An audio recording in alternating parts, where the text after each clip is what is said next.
Hello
my dear students, मैं हूं Meenakshi from VM academy classes Nashik. बच्चों, हम देख रहे हैं क्लास 12 का question bank solution subject physics का। ऑलरेडी इसके 3 चैप्टर मैंने अपलोड किए हैं, चौथा चैप्टर भी आधा अपलोड किया है, आधा अभी मैं बना के अपलोड करने वाली हूँ। ठीक है, तो जो भी क्वेश्चंस मैं एक्सप्लेन करती हूँ उसको ठीक से अंडरस्टैंड करो, क्योंकि क्वेश्चंस एज इट इज आएंगे ऐसे हम लोग बोल नहीं सकते, कुछ तो भी चेंज करके आ सकते हैं। तो हर एक क्वेश्चन को सिर्फ रटो मत, उसको अंडरस्टैंड करो। अगर न्यूमेरिकल्स है तो उनका फॉर्मूला, उनका सॉल्यूशन सब कुछ समझ लो, कैसे सॉल्व किया है वो भी देखो, ताकि अगर वैल्यूज चेंज करके आए तो आपको आसानी से सॉल्व करते आना चाहिए। हर एक क्वेश्चन को खुद सॉल्व करके देखो, ठीक है। और बेटर होगा कि इसकी हैंड रिटन नोट्स निकालो, क्योंकि उससे ज़्यादा अंडरस्टैंड होता है। इसकी जो PDF है वो मैंने डिस्क्रिप्शन बॉक्स में लिंक डाली है। फिजिक्स मॉम एजुकेशन का एक टेलीग्राम चैनल है, टेलीग्राम चैनल के ऊपर मैंने सभी PDF अपलोड किए हैं, तो इसके भी PDF अपलोड कर दूंगी। इसके लेक्चर्स भी मैंने वहाँ पे अपलोड किए हैं, तो आप लोग वहाँ पे जाके देख सकते हैं। ठीक है, तो स्टार्ट करते हैं आज का लेक्चर।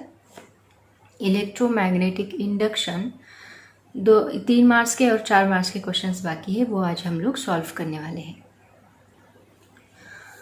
तो देखो बच्चों, 3 मार्क्स के क्वेश्चन, शॉर्ट आंसर्स। सबसे पहला क्वेश्चन है, what is transformer, explain step up and step down transformer. Transformer की डेफिनेशन 1 मार्क्स के लिए पूछी है, स्टेप अप 1 मार्क्स के लिए, स्टेप डाउन 1 मार्क्स के लिए, से टोटल 3 मार्क्स का ये क्वेश्चन है। तो देखो कैसे लिखना है। सबसे पहले लिखो ट्रांसफार्मर क्या होता है। It is an electrical device which converts low alternating voltage at high current to high alternating voltage at low current. मतलब जो लो अल्टरनेटिंग वोल्टेज होगा उसको हाई में कन्वर्ट करने का, एंड हाई अल्टरनेटिंग वोल्टेज को लो में कन्वर्ट करने का काम करता है ट्रांसफार्मर। ओके, ये उसकी डेफिनेशन है। अगर डिटेल में आपको स्टडी करना है तो डिस्क्रिप्शन बॉक्स में लिंक है, उसमें क्लिक करो, सारे वीडियोस आपको इस चैप्टर के मिल जाएंगे। ठीक है, उसके बाद देखो स्टेप अप ट्रांसफार्मर क्या होता है। स्टेप अप ट्रांसफार्मर में क्या होता है, इसको कहा जाता है प्राइमरी वाइंडिंग और इसको कहा जाता है सेकेंडरी कॉइल या फिर सेकेंडरी वाइंडिंग। तो नंबर ऑफ टर्न्स जो है प्राइमरी वाइंडिंग में आपको कम दिख रहे हैं, number of turns secondary winding में ज़्यादा है। देखो ये नंबर ऑफ टर्न्स ज़्यादा है, यहाँ नंबर ऑफ टर्न्स कम है। तो ऐसा ट्रांसफार्मर जब होता है उसको हम कहते हैं स्टेप अप ट्रांसफार्मर। मतलब the transformer in which the number of turns in a secondary coil is more than number of turns in a primary coil. That means इसको डिनोट किया जाता है NS से, NS is greater than NP।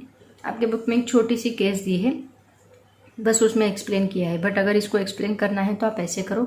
इसमें और भी ज़्यादा explanation put करना है तो इसके पहले देखो हमने difference between step up and step down transformer लिखा था, तो उसको भी आप लोग इसके अंदर डाल सकते हो अगर और भी ज़्यादा डिटेल में चाहिए होगा तो। उसके बाद देखो when NS is greater than NP and NS divide by NP is equal to, ये फॉर्मूला ऑलरेडी हमने स्टडी किया है, ES divide by EP is equal to IP divide by IS। Actually transformer का वर्किंग में ये formula है, आगे जाके भी ये 4 मार्क्स के लिए पूछा है इसका डेरिवेशन, ठीक है। तो जब NS is greater than NP है, इसका मतलब ES is greater than EP रहेगा and IP is greater then IS रहेगा, क्योंकि ये तीनों रेशोज क्या है, इक्वल है। इसका मतलब ये ग्रेटर है तो ये ग्रेटर रहेगा, ये ग्रेटर रहेगा, जो नीचे की टर्म से उनसे। तो हम लोग लिखेंगे then ES is greater than EP। इसका मतलब यहाँ पे क्या हो रहा है, वोल्टेज इंक्रीज हो रहा है, ऐसे भी आप लोग यहाँ पे पुट कर सकते हो। In this transformer voltage increases, okay. ES is greater than EP, that means voltage in secondary coil is greater than voltage in primary coil, या फिर EMF induced EMF बोल सकते हैं। And IP is greater than IS, मतलब current in primary coil is greater than current in secondary coil, क्योंकि secondary coil का current voltage induced voltage increase करने के लिए कौन रीजन होता है, this IPS reason, okay.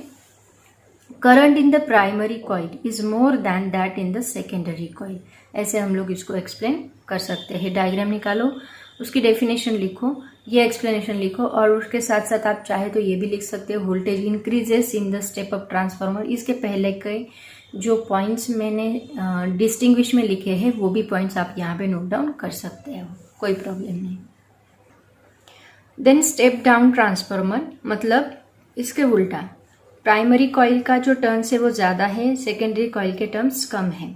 The transformer in which the number of turns in a secondary coil, that means NS is less than the number of turns in a primary coil, that means NP। So NS is less than NP here, और बीच में ये core होता है। When NS is less then NP, अब क्या होगा, NS divide by NP है, मतलब ES is less than EP रहेगा, IP is less than IS रहेगा। तो हम लिखेंगे then ES is less than EP and IP is less than IS। Current in a primary coil is less than that in a secondary coil, ऐसे लिख सकते हैं।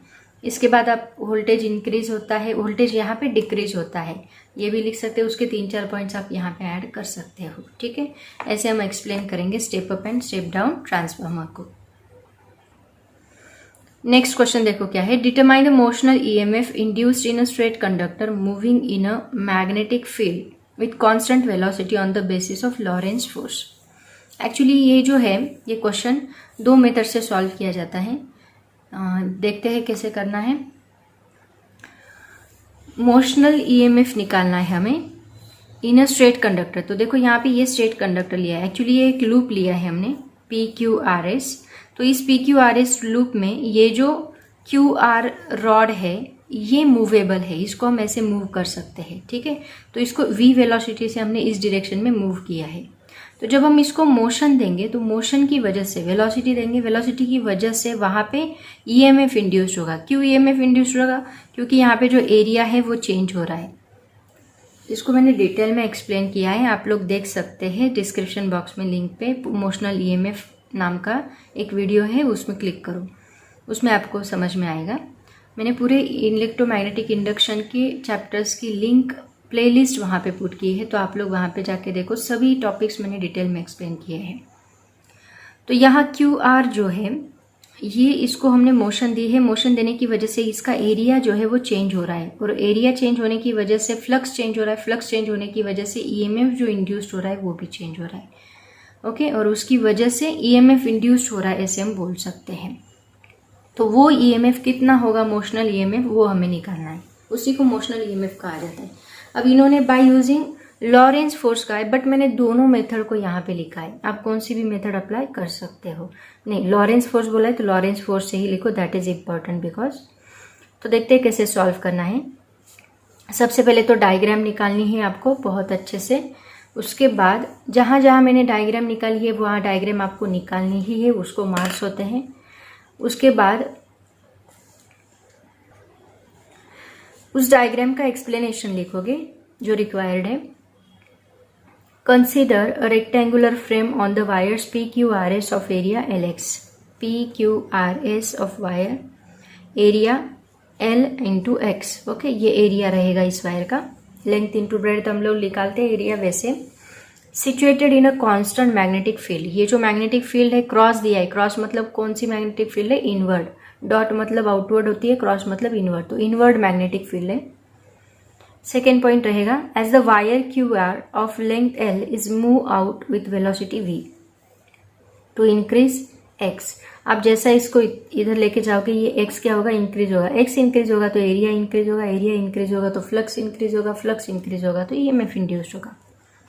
The area of loop increases thus the flux increases. Okay, third point आप लिखोगे flux increases hence EMF induced also increases.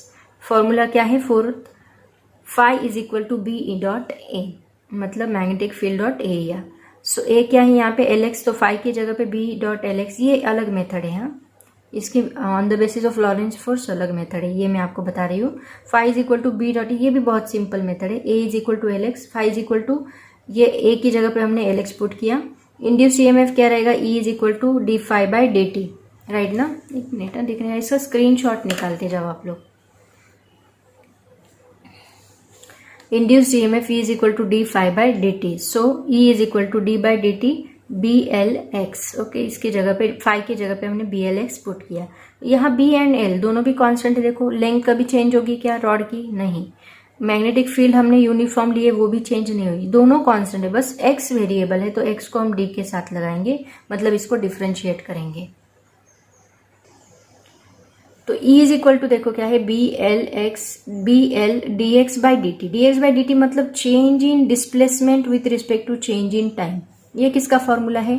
Change in displacement with respect to time, that is the velocity. तो इसकी जगह पे हम लोग वेलोसिटी पुट कर सकते हैं. तो E इज इक्वल टू क्या बनेगा? BLV. ये फॉर्मूला बनेगा. एक्चुअली यही फॉर्मूला है मोशनल EMF का, बट उन्होंने कहा है on the basis of Lorentz force. तो लॉरेंस फोर्स का यूज करके हम लोग इसको ऐसे सॉल्व करेंगे. देखो कैसे. Now a charge Q carried along the wire experience Lawrence force. मतलब यहाँ पे इस वायर में भी मूविंग चार्जेस है, तो उसमें एक चार्ज हमने लिया Q. वो क्या कर रहा है? लॉरेंस फोर्स एक्सपीरियंस कर रहा है. क्यों? क्योंकि इसके ऊपर मैग्नेटिक फोर्स एक्ट हो रहा है, और मैग्नेटिक फोर्स उसी के ऊपर एक्ट होता है जो चार्ज मूवेबल है. तो ये चार्ज मूवेबल है तो इसके ऊपर मैग्नेटिक फोर्स एक्ट होगा. मैग्नेटिक फोर्स एंड उसके साथ साथ उसके ऊपर इलेक्ट्रोस्टैटिक भी फोर्स एक्ट होगा. क्यों? देखो, क्योंकि ये चार्ज नीचे की डायरेक्शन में मूव होगा. नीचे की डायरेक्शन में क्यों? क्योंकि उसके लिए पाम ट्रिक अप्लाई करो. ऑलरेडी मैंने पाम ट्रिक एक्सप्लेन की है. अभी यहाँ पे मैं डायरेक्टली फॉर्मूला लिख रही हूँ. फोर्स कैसे एक्ट हुआ वो आप लोग जरूर देखिए वीडियोज में. वो भी नीचे की डायरेक्शन में ही क्यों एक्ट हुआ ये भी मैंने वहां पे एक्सप्लेन किया है. तो now a charge Q carried along the wire experience Lawrence force. तो यहाँ पे जो चार्ज है वायर के अंदर, वो ये मैंने यहाँ पे ड्रॉ किया है, वो चार्ज लॉरेंस फोर्स एक्सपीरियंस कर रहा है. तो लॉरेंस फोर्स का फॉर्मूला होता है F bar is equal to Q into V bar cross B bar. तो F bar is equal to Q into V bar cross B bar. यहाँ पे ये जो F बार है that is perpendicular to V bar also, that is perpendicular to B bar also. Hence इन दोनों को perpendicular है, V बार को भी एंड B बार को भी. तो किसको पैरेलल है? That is parallel to QR. उसकी लेंथ को वो पैरेलल है. ठीक है. अब जब ये चार्ज मूव हो रहा है, उसके ऊपर फोर्स लग रहा है, इसका मतलब वहां पे वर्क फोर्स भी है, डिस्प्लेसमेंट भी है, इसका मतलब वहां पे वर्क डन हो रहा है. When the charge Q moves at a distance L along the wire, the work done by Lorentz force is W is equal to F dot L. So that is equal to F की value put कर दो. F क्या है? Q V bar cross B बार. इसको हम ऐसे भी लिख सकते हैं मैग्नीट्यूड के फॉर्म में, Q V B sine theta. Cross product को हम लोग V B साइन थीटा लिखते हैं. तो यहाँ पे हमने लिखा Q V B sine theta into L. और यहाँ पे हमने देखा ये सभी क्या है? एक दूसरे को परपेंडिकुलर है. V बार B बार एक दूसरे को परपेंडिकुलर है, दोनों में 90 डिग्री एंगल है. तो साइन 90 क्या रहेगा? 1 रहेगा. So W is equal to Q V B L. ये फॉर्मूला हमें वर्क डन का मिलेगा. ठीक है. अब हमें पता है पोटेंशियल डिफरेंस का फॉर्मूला क्या होता है? Work done per unit positive charge.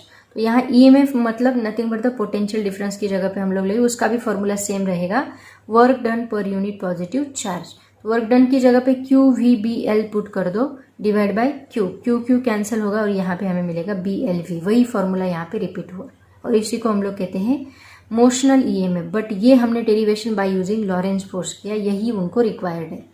Lorentz force में क्या करना है आपको, F bar is equal to Q into V bar cross V bar करना है। उसके बाद वर्क डन अप्लाई करना है, F dot L is equal to, F का formula Q V B sine theta put किया इंटू एल, यहाँ theta 90 degree है, साइन 91 आएगा, W is equal to Q V B L आएगा। ईएमएफ का formula use करो, work done divide by charge, Q Q cancel होगा, BLV. आपको BLV लाना है, इतना याद रखो, मोशनल ईएमएफ मतलब बीएलवी, बस इतना याद रखो तो बराबर आपको स्टेप समझ में आएगी। ठीक है, तो ये था क्वेश्चन नंबर 2। उसके बाद क्वेश्चन नंबर 3 देखो क्या है, आई थिंक एक न्यूमेरिकल है question number 3। The primary of transformer has 40 turns and works on 100 volt and 100 watt. Find the number of turns in the secondary to step up the voltage to 400 volt. Also calculate the current in the secondary and primary. Okay देखते हैं, number of turns दी है primary में, उसके बाद voltage दिया है, power दी है, number of turns in the secondary, step up of the voltage, secondary turns निकालनी है, देन स्टेप अप वोल्टेज दिया है उसका 400 volt, and also calculate current भी निकालना है सेकेंडरी में एंड प्राइमरी में भी करंट निकालना है। ठीक है, तो निकालते हैं। तो देखो बच्चों, सबसे पहले गिवन लिख लो, उन्होंने एनपी दिया है 40, ईपी दिया है 100, ईपी 100 दिया है, पीपी दिया है मतलब पावर इन प्राइमरी 100 वैट दी है, देन ईएस दिया है 400 वोल्ट, वोल्टेज इन सेकेंडरी दिया है ना। हमें निकालना है number of turns in secondary, current in the secondary, current in the primary. उसके बाद फॉर्मूला यूज करेंगे हम लोग, ईपी डिवाइड बाई ईएस, जैसे एनएस डिवाइड बाई एनपी है तो वैसे ही हम लोग हमें ईपी डिवाइड बाई ईएस का यूज करके निकाल सकते हैं। तो सेकेंड फॉर्मूला हम लोग यूज करेंगे पावर का, that is P is equal to I into E. ये फॉर्मूला यूज करके हम लोग इसको सॉल्व कर सकते हैं। तो देखो कैसे सॉल्व करना है, स्क्रीनशॉट ले लो, आगे चलते हैं। यहाँ पे एनएस चाहिए तो एनएस को इधर शिफ्ट करो, ईपी बाई ईएस को इधर शिफ्ट करो, तो इस साइड जाके रेसिप्रोकल बनेगा ES by EP. So NS is equal to NP into ES by EP. NP की वैल्यू पता है 40, ईएस है 400, ईपी है 100। 0 0 कैंसिल होगा, ये 0 ये 0 ये 0 ये 0 कैंसिल होगा, तो 4 4 जा 16 एंड ये 0 मतलब 160। तो नंबर ऑफ टर्न्स कितनी आएगी सेकेंडरी में, दैट इज 160। उसके बाद हमें पता है for an ideal transformer PS is equal to क्या होता है, PP, power in secondary that is equal to power in primary. Ideal transformer में तो हम लोग बोल सकते हैं PS is equal to I S into E S. Okay, इसका फॉर्मूला जो मैंने आपको लिख के दिया है, ये फॉर्मूला हम लोग यूज करेंगे पावर का। सो यहाँ पे पीपी मतलब IP into EP is equal to I S into E S होगा।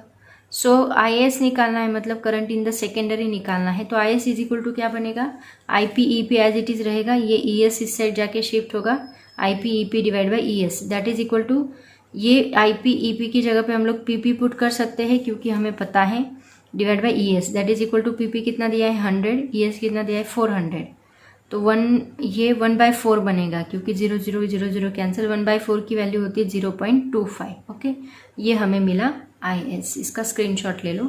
अब बाकी है I P.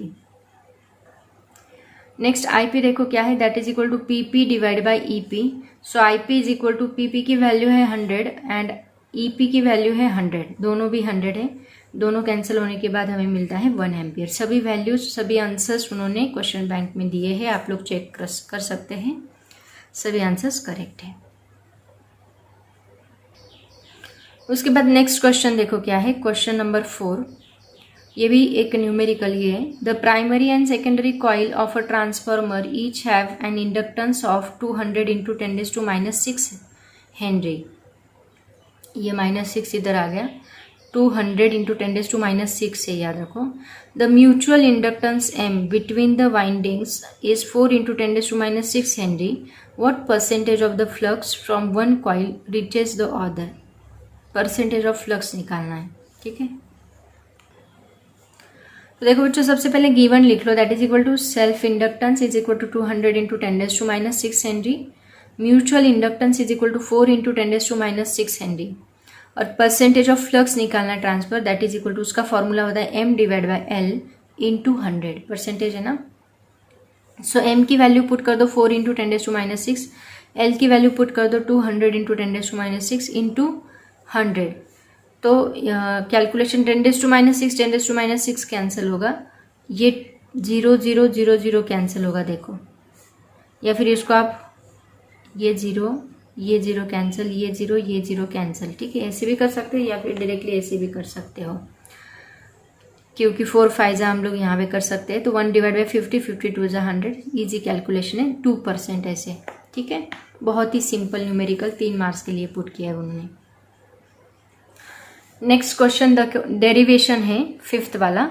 Obtain an expression for the self inductance of a solenoid. Solenoid का सेल्फ इंडक्टेंस निकालना है। देखो solenoid magnetic effect of electric current में भी है, यहाँ पे भी है। सोलेनॉइड को बहुत अच्छे से, टोरॉइड सोलेनॉइड दोनों को अच्छे से लर्न करो, क्योंकि उसके ऊपर 3-4 डेरिवेशन है। तो देखो बच्चों, इसका सेल्फ इंडक्टेंस निकालना है, तो कैसे निकालोगे, स्टेप बाय स्टेप लिखो। Consider a current I established in the windings turns of a long solenoid. The current produces a magnetic flux phi b through the central region. मतलब एक सोलेनॉइड लिया, solenoid आपको पता है ना, ऐसे एक रॉड होता है और उसको ऐसे कॉइल को वाउंड किया होता है। उस सोलेनॉइड को हम लोगों ने वाइंडिंग किया और उसमें करंट प्रोड्यूस किया, तो उसमें मैग्नेटिक फ्लक्स प्रोड्यूस होगा, that is phi b through the central region, ठीक है। अगर इसका डिटेल एक्सप्लेनेशन चाहिए तो डिस्क्रिप्शन बॉक्स में सेल्फ इंडक्टेंस का वीडियो है, वो देखो, उसमें मैंने एक्सप्लेन किया है self inductance. The inductance of the solenoids, inductance का फॉर्मूला क्या होता है एक्चुअली, L = phi/I होता है, बट यहाँ सोलेनॉइड है मतलब नंबर ऑफ टर्न्स है, तो क्या बनेगा, हर एक टर्न के लिए N phi/I बनेगा। तो L = N phi/I, ये सेल्फ इंडक्टेंस हुआ। N = the number of turns and phi क्या है, मैग्नेटिक फ्लक्स लिंकेज। ओके, ऐसे स्टार्ट करो। उसके बाद 3rd पॉइंट लिखोगे, the flux linkage for a length L near the middle of the solenoid is N phi b। phi का formula क्या होता है, B.A होता है, लेकिन यहाँ नंबर ऑफ टर्न्स है तो हमने यहाँ पे भी N से मल्टीप्लाई किया, यहाँ पे भी N से मल्टीप्लाई किया। N phi b = N × B/A/। So N as it is रखेंगे हम लोग, डॉट प्रोडक्ट को BA cos थीटा लिखते हैं, थीटा यहाँ पे 0 डिग्री है तो cos 0 = 1 आएगा। सो यहाँ पे हम लिखेंगे N × B × A, cos theta तो 1 हो गया, तो N phi b = हमें मिलेगा NBA। ओके, ये फॉर्मूला याद रखो, आगे हम लोग इसको यूज करने वाले हैं। तो यहाँ पे N, स्मॉल n क्या होता है, ये नंबर N मतलब small n = number of turns per unit length, that is equal to number of turns per unit length हम लोग बोल सकते हैं। सो ये कैपिटल N की वैल्यू क्या बनेगी, N × L बनेगी। तो इस N की जगह पे हम लोग ये फॉर्मूला पुट कर सकते हैं N × L, क्योंकि आगे जाके वो हमें यूज करना है, ठीक है। तो उसकी जगह पे हमने क्या पुट किया, N × L पुट किया, तो हमें मिला N phi b = NL, और ये BA एज इट इज रहेगा, ठीक है। इसको आप चाहे तो नाम दे सकते हैं, this is equation number 1। After that, अब यहाँ पे magnetic field inside the solenoid क्या होती है, B = μ0 NI। ये हमने magnetic effect of electric current chapter में स्टडी किया है। B = μ0 NI, ये सोलेनॉइड की मैग्नेटिक फील्ड होती है। तो L = क्या है यहाँ पे, N phi b/I। तो इस N की जगह पे, इस N phi b की जगह पे जो फॉर्मूला हमने इक्वेशन 1 में निकाला, वो फॉर्मूला यहाँ पे पुट कर दो, NLBA / ये I एज इट इज रहेगा। सो यहाँ पे इस B की जगह पे हम लोग ये फॉर्मूला पुट करेंगे, क्योंकि हम लोग सोलेनॉइड का इंडक्टेंस निकाल रहे हैं, तो उसका मैग्नेटिक फील्ड हमें लेना पड़ेगा। तो इस NL को एज इट इज रखो, इस B की जगह पे μ0 NI पुट करो, and A as it is रखो / I, ठीक है। देयरफॉर L = क्या बनेगा, μ0 n², एंड ये L एज इट इज रहेगा, A एज इट इज रहेगा। इसमें ये I जो है वो कैंसिल होगा, बाकी टर्म्स एज इट इज रहेगी, μ0 n² L × A। इस फॉर्मूले को और एक तरीके से लिखा है, बताती हूँ कैसे। एरिया की जगह पे πd²/4 पुट किया है, और उसको ऐसे भी लिखा है, तो ये भी जरूर लिखो, क्योंकि कभी कभी उनको ये भी रिक्वायर्ड होता है, ठीक है। तो ये हुआ आपका, यहाँ एरिया जो है A × L को आप लोग इंटरनल वॉल्यूम ऑफ सोलेनॉइड बोल सकते हैं। So this is the required induction of equation of self inductance of solenoid. ऐसे हम लोग इसको सॉल्व करें। बहुत सिंपल है। फाई का फॉर्मूला लिखा, फाई का फॉर्मूला लिखने के बाद उसको एन से मल्टीप्लाई किया क्योंकि नंबर ऑफ टर्न्स है सोलेनॉइड में, नंबर ऑफ टर्न्स। उसके बाद सोलेनॉइड की मैग्नेटिक फील्ड का फॉर्मूला लिखा, B is equal to mu naught. ये फॉर्मूला तो लर्न करके ही रखो, बहुत जगह पे हमने उसको यूज़ किया है। Mu naught into N I, L is equal to L के फॉर्मूले में एन फाई बी का and mu naught N I दोनों फॉर्मूले पुट किए एंड उसको रीअरेंज किया। बस बहुत सिंपल है। नेक्स्ट क्वेश्चन देखो क्या है। क्वेश्चन नंबर 6 एक न्यूमेरिकल है। A plane of coil of 10 turns is tightly wound around a solenoid of diameter 2 centimetre having 400 turns per centimetre. The relative permeability of the core is 800। Calculate the inductance of solenoid. ये जो question है ना उसको थोड़ा twist करके उन्होंने पूछा है। देखो कैसे सॉल्व करना है। सबसे पहले मैं आपको इसका फॉर्मूला बताती हूँ। इंडक्टेंस का फॉर्मूला क्या है, म्यू नॉट एन स्क्वायर। अभी हमने निकाला ना, यहाँ पे निकाला, देखो दिखाती हूँ आपको, एक मिनट। क्या फॉर्मूला है इसका, mu naught N square L pi D square divide by 4। ये फॉर्मूला है सोलेनॉइड का, उसी के ऊपर न्यूमेरिकल पूछा है। तो यहाँ पे ये फॉर्मूला जो है, यहाँ म्यू नॉट नहीं दिया उन्होंने, रिलेटिव परमिएबिलिटी दी है। मतलब सोलेनॉइड का अंदर का पार्ट दिया है, वहाँ पे हमें सेल्फ इंडक्टेंस निकालना है। तो रिलेटिव परमिएबिलिटी हम लोग कैसे पुट करेंगे, तो फॉर्मूला हम ऐसे लिखेंगे, mu naught relative permeability into mu R, क्योंकि कोर के अंदर का हमें क्या निकालना है, इंडक्टेंस निकालना है। तो वहाँ पे हमें ये फॉर्मूला पुट करना होगा। N square as it is रहा, एल भी एज इट इज़ रहा, area pi D square divide by 4। तो ये फॉर्मूला हम लोग यूज़ करेंगे सोलेनॉइड का इंडक्टेंस निकालने के लिए एंड देन हम लोग सॉल्व करेंगे। बट उन्होंने गिवन क्या क्या दिया है देखो। तो सबसे पहले देखते हैं गिवन। सबसे पहले उन्होंने दिया है number of turns, N is equal to 10 दिया है। डायमीटर दिया है 2 centimetre, 2 into 10⁻² metre. Number of turns per centimetre दी है 400 टर्न्स पर सेंटीमीटर, मतलब N is equal to 400 turns per centimetre, क्योंकि हमें एन भी लगने वाला है। तो N is equal to 400, centimetre की वैल्यू 10⁻² पुट की पर मीटर। तो ये बनेगा 400 इंटू ये 10⁻² ऊपर जाके +2 बनेगा। तो यहाँ पे ये 4 इंटू 10⁻² लिख सकते हैं, ये 10⁻², 10⁻², 10⁻4 बनेगा, 4 इंटू 10⁻4 बनेगा पर मीटर। ठीक है। उसके बाद हमें एल भी तो लगने वाला है फॉर्मूले में, इसलिए हमने ये फॉर्मूला यूज़ किया, N is equal to number of turns per unit length. तो यहाँ एल निकालना है, तो एल को इधर शिफ्ट करो, ये एन को इधर शिफ्ट करो, तो एन डिवाइड बाय एन बनेगा। L is equal to N divide by N is equal to 10। इसकी वैल्यू हमें पता है, एन की भी वैल्यू हमें पता है, दोनों वैल्यू पुट करो। 10 डिवाइड बाय 4 इंटू 10⁻⁻4, ये बनेगा 2.5 into 10⁻⁻4 metre. Then relative permeability दी है 800, राइट। ये सभी गिवन हमने लिखा, अच्छे से देखो क्या कैसे सॉल्व किया है। देन टू फाइंड, हमें क्या फाइंड करना है, inductance of solenoid L find करना है। तो एल का फॉर्मूला पुट करो, क्या है, एल इज इक्वल टू, अभी मैंने आपको बताया ये फॉर्मूला, उसकी सभी वैल्यूज यहाँ पे पुट कर दो। एल इज इक्वल टू, देखो म्यू नॉट की वैल्यू होती है 4 पाई इंटू 10⁻⁻7 जो ऑलरेडी कॉन्स्टेंट होती है। Then it is into 800 mu R दिया है। एन स्क्वायर हमने निकाला 4 इंटू 10⁻4 स्क्वायर, पाई की वैल्यू 3.14, डी की value 2 into 10⁻² bracket square divide by 4 आएगा, इंटू एल की वैल्यू क्या है 2.5 इंटू 10⁻4। सभी वैल्यूज पुट करो, सबका मल्टीप्लीकेशन करना है। 4 इंटू 3.14 800, ये 4 का स्क्वायर 16 बनेगा 3.14, ये 2 का स्क्वायर 4 बनेगा, ये 4 दोनों कैंसिल होंगे तो हमने नहीं लिखा 2.5। एंड 10 की सभी पावर एक जगह ले लो, -7 8 -7 8 -4 -4 सभी 10 की पावर एक जगह ले ली। इन सबको मल्टीप्लाई कर दो। मल्टीप्लाई करने के बाद क्या आंसर आता है देखो।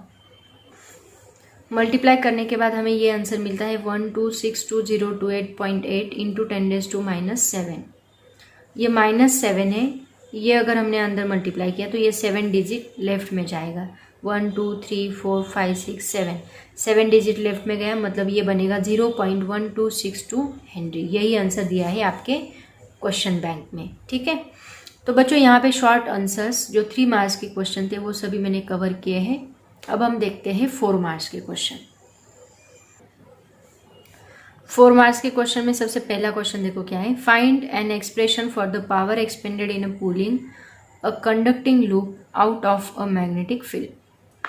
पावर एक्सटेंडेड का फॉर्मूला कंडक्टिंग लूप का ही है, वो देखते हैं कैसे सॉल्व करना है। बड़ा डेरिवेशन है 4 मार्क्स के लिए।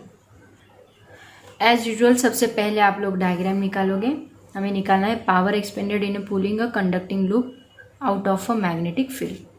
तो यहाँ पे ये एक मैग्नेटिक फील्ड ली है, यहाँ तक वो मैग्नेटिक फील्ड है। इसके अंदर एक फ्रेम हमने लिया ABCD। तो इसका देखो इतना पोर्शन हमने बाहर रखा है। इसको v वेलोसिटी के साथ हम लोग इस लूप को क्या कर रहे हैं, खींच रहे हैं, ठीक है। मतलब ये मोशन में है तो इसका एरिया कम हो रहा है, धीरे धीरे धीरे धीरे एरिया कम हो रहा है। उसकी वजह से यहाँ पे EMF इंड्यूस्ड होगा, उसकी वजह से यहाँ पे करंट फ्लो होगा इन दिस डायरेक्शन।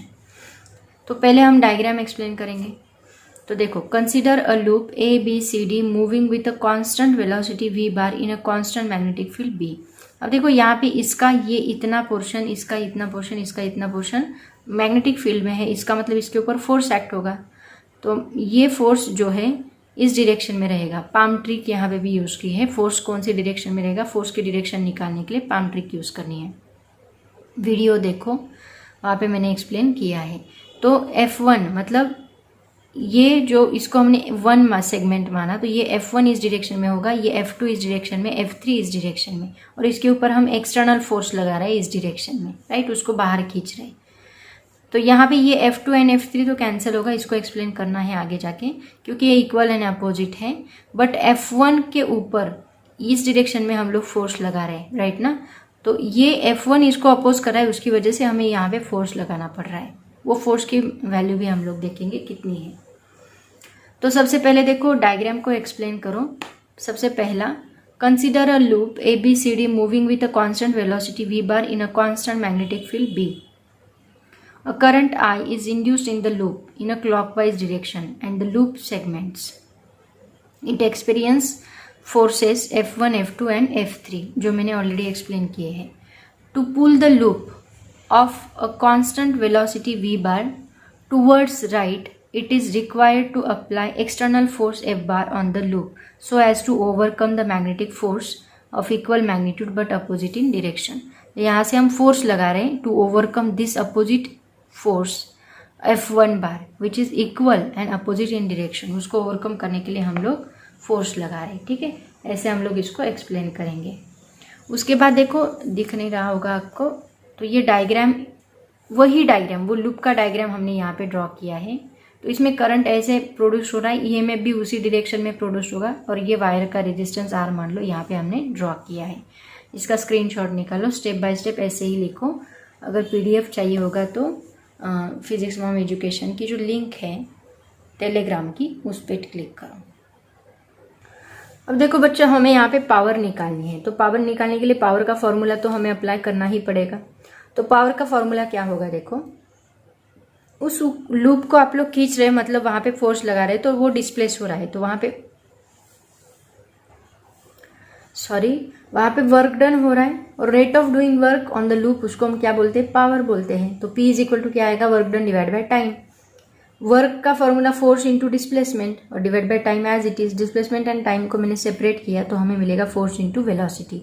ये हमें मिली पावर। तो power is equal to force into velocity, that is equal to F dot V। यहाँ पे हम लोग cos थीटा ले सकते हैं, लेकिन यहाँ थीटा क्या है, 0 मतलब दोनों एक ही डायरेक्शन में है ना, तो थीटा 0 रहेगा। फोर्स एंड वेलोसिटी हम इधर ही खींच रहे हैं, वेलोसिटी भी इधर ही, दोनों के बीच में एंगल 0, तो F डॉट V आएगा, cos 0 1 बनेगा, ठीक है। ये हुआ हमारा पावर का फॉर्मूला। इसको याद रखो, आगे जाके हम लोग इसको अप्लाई करने वाले हैं। इसको बहुत स्टेप बाय स्टेप लिखो, 4 मार्क्स का क्वेश्चन है। उसके बाद देखो, मैग्नेटिक फ्लक्स पूछा है। मैग्नेटिक फ्लक्स हमें पुट करना है, phi is equal to B into A. यहाँ पे भी एरिया का फॉर्मूला क्या रहेगा, L इंटू एक्स, क्योंकि लूप है। So B A is equal to L into X हम लोग पुट करेंगे। So due to the change in area there is a change in flux, hence current is induced in the loop. According to Faraday's law, EMF is induced in the loop, that means E is equal to क्या रहेगा, D phi by D T. उसकी magnitude निकालनी है, तो minus लेने की जरूरत नहीं है। So E is equal to D by D T, phi की जगह पे BL जो ऑलरेडी हमने निकाला वो यहाँ पे पुट कर दो। B एंड L कॉन्स्टेंट, उसको बाहर निकालो, dH बाई डी टी, वही जो अभी लॉरेंस फोर्स का यूज करके हमने इसके पहले मोशनल EMF निकाला, वही फॉर्मूला हमें यहाँ पे डिराइव करना है। तो E इज इक्वल टू क्या बनेगा, dx by D T velocity है, तो BLV बनेगा, ठीक है। ये हमें मिला इंड्यूस ईएमएफ। अब देखते हैं आगे, हमें पावर निकालनी है, इतना याद रखो। तो बच्चों यहाँ पे ई हमने क्यों निकाला, क्योंकि हमें करंट निकालना था। करंट हमें पावर के फॉर्मूले में यूज करना है। The magnitude of induced current is I is equal to क्या होता है, वोल्टेज डिवाइड बाय रेजिस्टेंस होता है, बट यहाँ वोल्टेज की जगह पे हम लेंगे ईएमएफ डिवाइड बाय रेजिस्टेंस। तो ई अभी हमने निकाला कितना है, BLV डिवाइड बाय आर। तो करंट का फॉर्मूला, इसको इक्वेशन नंबर 4 दे दो। करंट का फॉर्मूला हमें मिलेगा BLV divide by R. Screenshot निकालते जाओ। उसके बाद देखो, जो 3 फोर्सेस की हमने बात की थी, the 3 segments of current carrying loop experience the deflecting forces F1 bar, F2 bar and F3 bar in the magnetic field B bar with equation. तो हमें पता है F बार का फॉर्मूला, ये magnetic effect of electric current में हमने derive किया था। F bar is equal to होता है I into L bar cross B bar. ठीक है, तो ये फॉर्मूला हम लोग यहाँ पे यूज करेंगे। यहाँ पे सिंस F2 एंड F3 दोनों कैंसिल होंगे, ऑलरेडी मैंने आपको बताया, each other because equal and magnitude. अब यहाँ पे हमें फोर्स का भी, क्योंकि वेलोसिटी के पावर के फॉर्मूले में फोर्स भी है ना, तो फोर्स का फॉर्मूला निकालने जा रहे। आई का निकाला, अभी फोर्स का निकालने जा रहे। तो F is equal to I into L bar cross B bar. F2 F3 cancel होगा क्योंकि दोनों इक्वल एंड अपोजिट है। The force F1 bar is opposite to the external force F bar on the loop. तो दोनों क्या है, जो F1 bar है वो एक्सटर्नल फोर्स के अपोजिट है, इक्वल है अपोजिट है, तो इक्वल अपोजिट की माइनस साइन हमने यहाँ पे लगा दी। ठीक है, ये फोर्सेस की बात हो गई। अब हमें निकालना है फोर्स। तो देखो, फोर्स का फॉर्मूला क्या है, F bar is equal to I into L bar cross. वही फॉर्मूला हम लोग यहाँ पे यूज करेंगे। क्रॉस प्रोडक्ट के लिए हम लोग लेते हैं LB साइन थीटा। थीटा यहाँ पे 90 डिग्री है, तो LB साइन 90, तो साइन 90 की वैल्यू 1 होती है। तो यहाँ पे F1 इज इक्वल टू हमें मिलेगा ILB। वही क्या है, आपका F है, क्योंकि दोनों क्या है, इक्वल एंड अपोजिट। हम मैग्नीट्यूड की बात कर रहे हैं तो निगेटिव साइन लेने की जरूरत नहीं है, दोनों फोर्सेस इक्वल है। तो F हमें क्या मिलेगा, F is equal to F1 is equal to ILB मिला। तो ILB, आई की जगह पे जो फॉर्मूला हमने इन्वेंट किया किसका, करंट का, वो पुट कर दो, BLV divide by R. So I is equal to BLV divide by R हमने पुट किया, इनटू ये LB एज इट इज रहेगा। तो यहाँ पे B वापिस आए तो B स्क्वायर बनेगा, L स्क्वायर बनेगा, V एज इट इज रहेगा, divide by R as it is रहेगा। ये हमें मिला किसका फॉर्मूला, फोर्स का फॉर्मूला। ऐसे हम लोग फोर्स का फॉर्मूला निकालेंगे। देखो, सबसे पहले हमने पावर का फॉर्मूला निकाला, उसके बाद E निकाला क्योंकि हमें करंट निकालना था, उसके बाद E का यूज करके करंट निकाला।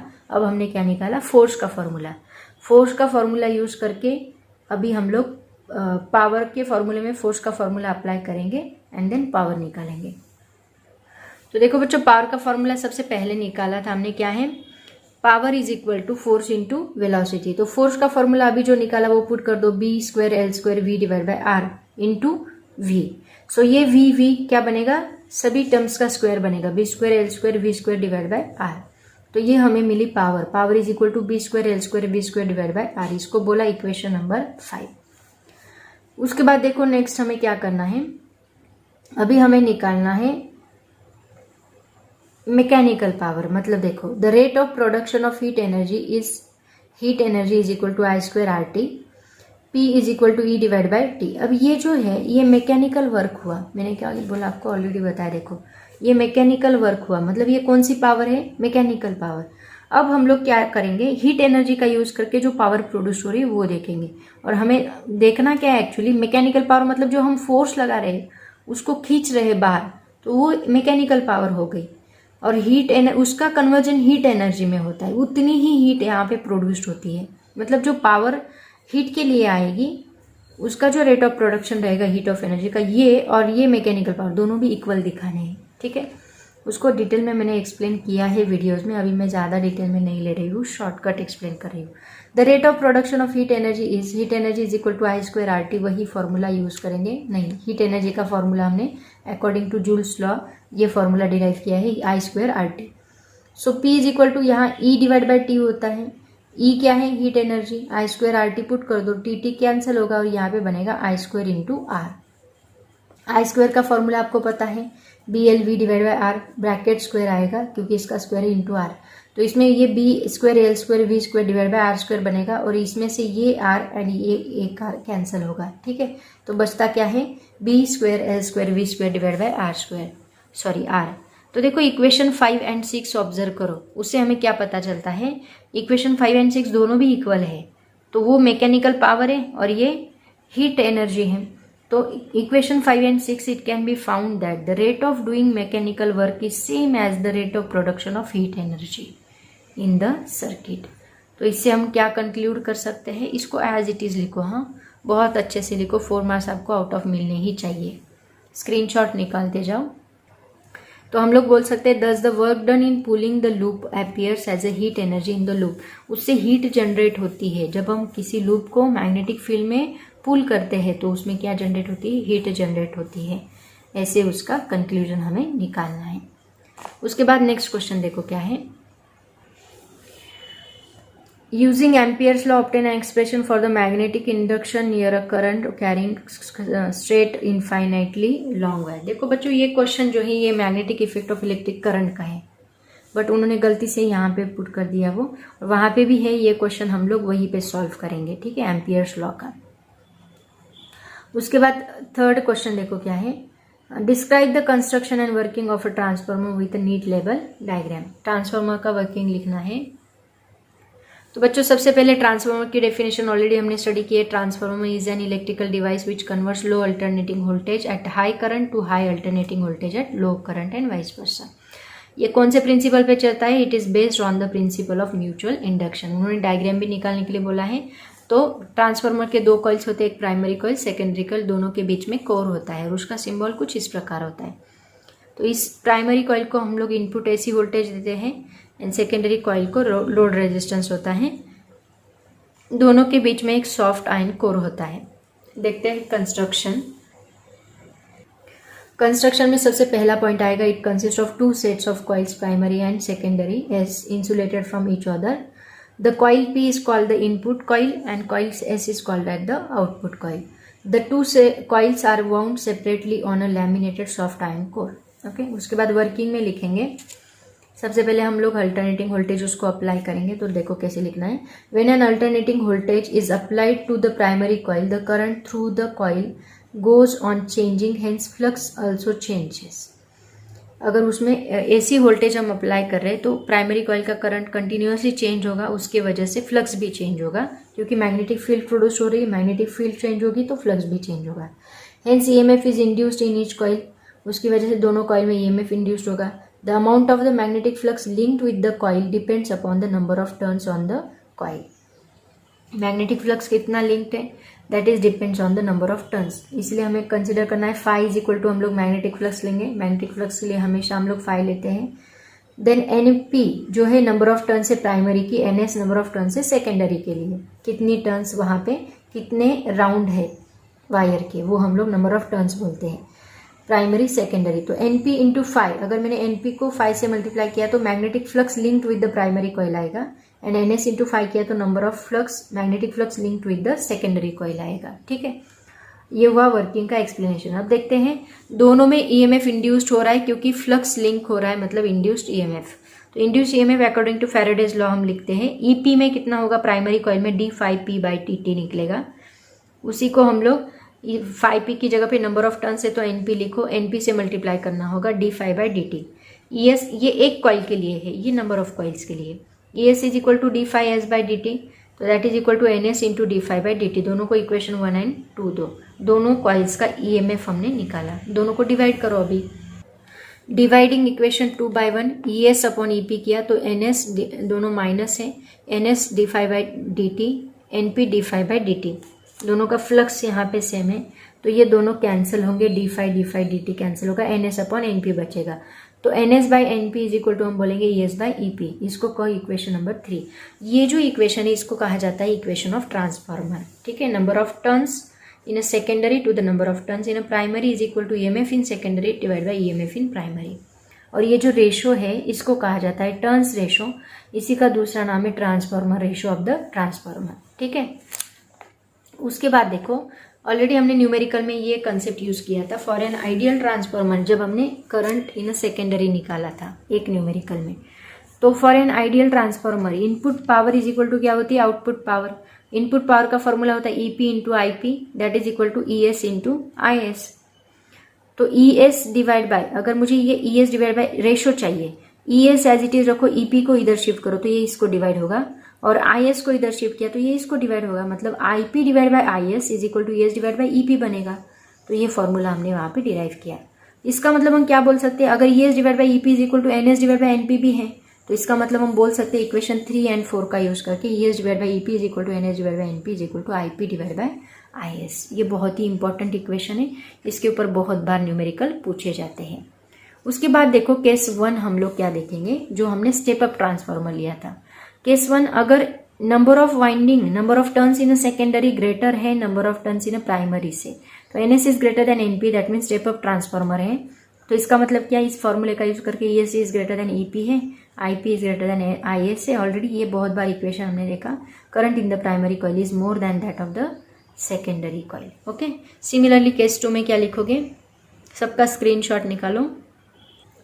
केस 2 में हम लोग लिखेंगे when NS is less then NP, that mean step down transformer, ES is less than EP and IP is less than IS, current in the primary coil is less than that in a secondary coil. ऐसे हम लोग लिखेंगे। ठीक है, तो बच्चों सभी answers बहुत अच्छे से लर्न करो, स्किप कुछ भी मत करो, ऑप्शन में कुछ भी मत डालो। ऑलरेडी उन्होंने ऑप्शन के ही क्वेश्चंस दिए हैं। ठीक है, तो सभी क्वेश्चंस को बहुत अच्छे तरीके से लर्न करो ताकि आपको आउट ऑफ मार्क्स मिलने ही चाहिए फिजिक्स में। ठीक है, तो बच्चों ये था इलेक्ट्रोमैग्नेटिक इंडक्शन का क्वेश्चन बैंक सॉल्यूशन।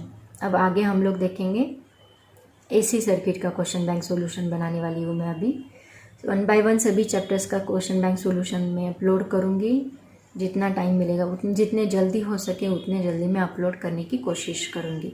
तो आज हम यहीं पे रुकते हैं बच्चों, पढ़ाई करते रहो। Thank you so much and bye bye.